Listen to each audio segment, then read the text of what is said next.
Hop là, bonjour à tous et bienvenue sur Viking Studio. Aujourd'hui on est parti pour une nouvelle vidéo.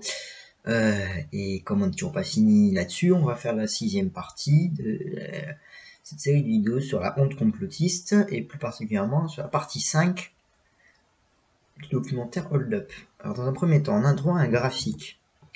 On nous parle de des maladies mortelles depuis la Seconde Guerre mondiale. Mais pourquoi ce graphique ne correspond-il pas aux faits énumérés qui sont des maladies de type épidémique, et là on nous parle de pollution, etc. dans le graphique.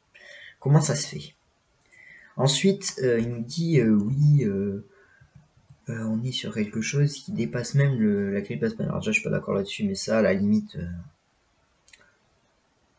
il n'y a pas eu les mêmes mesures à l'époque. Mais bon, la grippe espagnole a eu lieu avant la Seconde Guerre mondiale.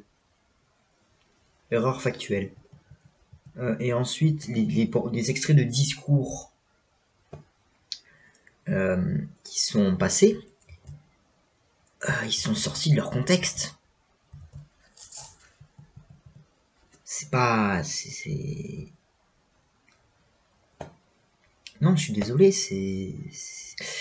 on les utilise pas exactement tels qu'ils ont été énoncés. Et ensuite, on nous parle des problèmes des masques, inutiles, machin, tout ça. Et tous les rapports qu'on trouve sur le site de l'OMS, vous en faites quoi? Et ensuite, non, la grippe n'est pas la même maladie que le Covid. Donc le fait que le ministre de la Santé ait dit que le masque n'était pas efficace contre la grippe, ça veut pas dire qu'il n'est pas efficace contre le Covid. Hein. Non. Effectivement, le masque n'aurait pas la même efficacité pour la grippe et pour le Covid. Et ensuite, non, la grippe n'a pas disparu, c'est juste qu'on en a moins parlé. Là, j'ai pas eu besoin de faire beaucoup de recherches. Je connais des personnes qui ont eu la grippe pendant l'épidémie de Covid. Et ensuite, on nous parle d'autopsie interdite. Mais là, déjà, l'OMS n'a pas le pouvoir d'interdire quelque chose. L'OMS a juste un pouvoir de... Comment ça s'appelle de conseil. Et non, l'OMS n'interdit pas les autopsies. Hein. Vous avez plusieurs liens dans lesquels c'est énoncé. Et ensuite...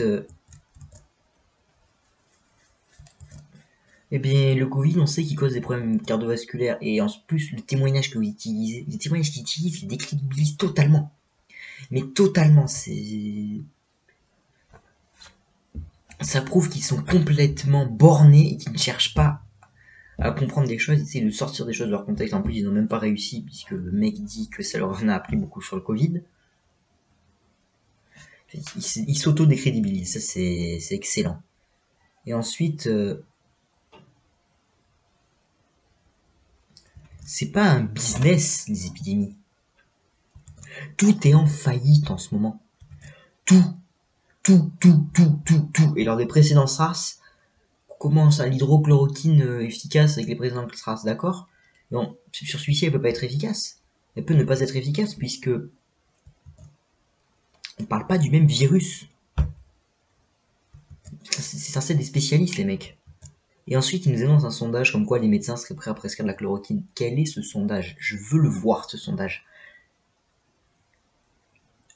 Je veux savoir quel sondage ils ont utilisé, mais il n'y a aucune source de cité, parce qu'il y a un truc qu'ils n'ont pas fait, ça s'appelle des recherches. Moi, j'en ai fait des recherches. Et le problème, c'est qu'il y en a tellement des sondages que je ne peux pas savoir lequel ils ont utilisé.